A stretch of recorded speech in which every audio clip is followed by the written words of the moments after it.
સુરતના ડિંડોલી ખાતે આવેલા મહાલક્ષ્મી જ્વેલર્સમાં થયેલી ચોરી મામલે પોલીસે ભેદ ઉકેલી કાઢ્યો હતો અને માલિકે જ દેવું થતાં ડ્રાઈવર સાથે મળી લૂંટનું નાટક કર્યું હતું, જેને લઈ પોલીસે ડ્રાઈવરની ધરપકડ કરી છે, જ્યારે માલિક હજુ ફરાર છે। ડિંડોલી વિસ્તારમાં 26 ફેબ્રુઆરીના રોજ ભર બપોરે મહાલક્ષ્મી જ્વેલર્સમાં થયેલી સનસનાટીભરી લૂંટનો ભેદ ઉકેલવામાં ડિંડોલી પોલીસને મોટી સફળતા મળી છે। સુરત પોલીસ કમિશનર અનુપમસિંહ ગેહલોત, સંયુક્ત પોલીસ કમિશનર ડામોર, નાયબ પોલીસ કમિશનર રાજેશ પરમાર અને મદદનીશ પોલીસ કમિશનર એન.પી. ગોહિલના માર્ગદર્શન હેઠળ પીઆઈ આર.જે. ચુડાસમા અને કે ચૌહાણની ટીમ પીએસઆઈ એલ.એચ. મસાણીના માર્ગદર્શન હેઠળ તપાસમાં જોડાઈ હતી અને 80થી વધુ સીસીટીવી કેમેરા ચેક કર્યા બાદ આ કેસમાં આશ્ચર્યજનક વળાંક આવ્યો છે। આ લૂંટ કોઈ બહારના ગુનેગારોએ નહીં, પરંતુ જ્વેલર્સના માલિક નારાયણ પાલીવાલે જ પોતાના ડ્રાઈવર જીતેન્દ્ર કુમાર ઉર્ફે કિશોર વગતરામ ડાંગી સાથે મળીને લૂંટ કરાવી હતી। પોલીસે રાજસ્થાનથી ડ્રાઈવર જીતેન્દ્ર કુમાર ઉર્ફે કિશોર ડાંગીની ધરપકડ કરી મુદ્દામાલ જપ્ત કર્યો છે। તો પોલીસ તપાસમાં દુકાન માલિક પર દેવું થઈ જતાં તેણે ચોરીનું નાટક કર્યું હોવાનું સામે આવ્યું છે। હાલ જ્વેલર્સ માલિક ફરાર હોય તેને ઝડપી પાડવા પોલીસે ચક્રો ગતિમાન કર્યા છે। તો લાખોની ચોરી મામલે એસીપી એન.પી. ગોહિલે વધુ માહિતી આપી હતી। ડિંડોલી પોલીસ સ્ટેશનમાં શ્રીનાથ સોસાયટીમાં આવેલ મહાલક્ષ્મી જ્વેલર્સમાં તારીખ 26/2/2026ના રોજ બપોરે આશરે 1:30 વાગ્યાની આસપાસ જ્વેલરીના શોરૂમમાં લૂંટનો એક ગુનો બનેલો હતો, જે અનુસંધાને ડિંડોલી પોલીસ સ્ટેશનમાં એક અનડિટેક્ટ ક્રિમિનલ કેસ રજીસ્ટર કરવામાં આવેલો હતો। આ જે બનાવની વિગત એવી છે કે આ ગુનાના ફરિયાદી એ મહાલક્ષ્મી જ્વેલર્સમાં સેલ્સમેન તરીકે લગભગ છેલ્લા 2.5 વર્ષથી ત્યાં નોકરી કરતા હતા અને એમના જે માલિક જે છે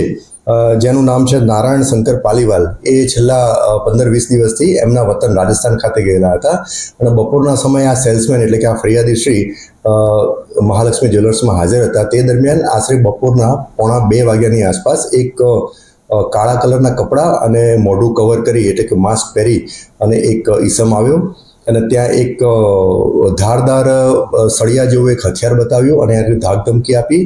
અને આ જે મહાલક્ષ્મી જ્વેલર્સના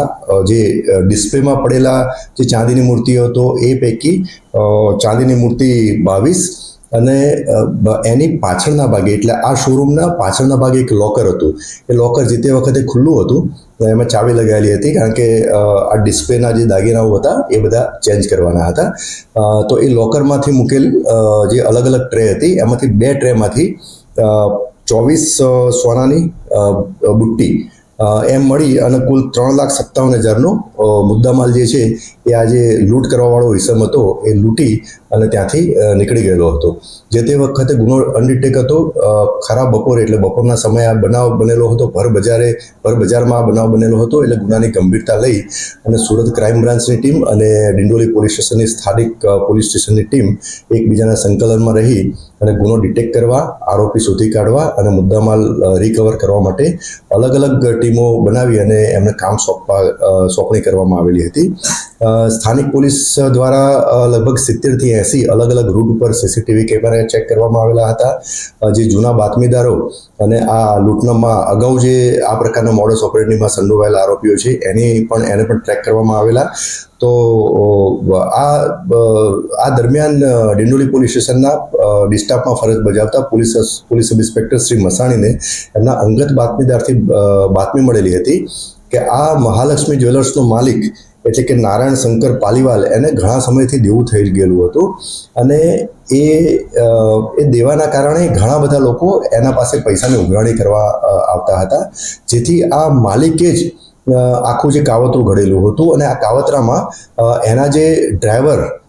જે આ ગુનાનો જે આરોપી છે કે જેણે લૂંટ કરેલી છે એનું નામ છે જીતેન્દ્ર કુમાર ઉર્ફે કિશોર વગતરામ ડાંગી, એની સાથે મળી અને આખો પ્લાન ઘડેલો હતો અને આ છેલ્લા 15-20 દિવસથી તો ત્યાં રાજસ્થાન બંને નીકળી ગયેલા હતા। બંને એટલે કે આ જે મહાલક્ષ્મી જ્વેલર્સના માલિક અને એ ડ્રાઈવર એટલે કે જે આરોપી જે છે જે અત્યારે ધરપકડ કરવામાં આવેલી છે એ બંને ત્યાં નીકળી ગયેલા હતા। માલિકે ડ્રાઈવરને તમામ વસ્તુથી અવગત કરાયેલા હતા અને એને મોબાઈલમાં જે મહાલક્ષ્મી જ્વેલર્સમાં જે સીસીટીવી કેમેરા લગાવેલા છે એનાથી આખું એને ગાઈડ કરવામાં આવેલું હતું કે ભાઈ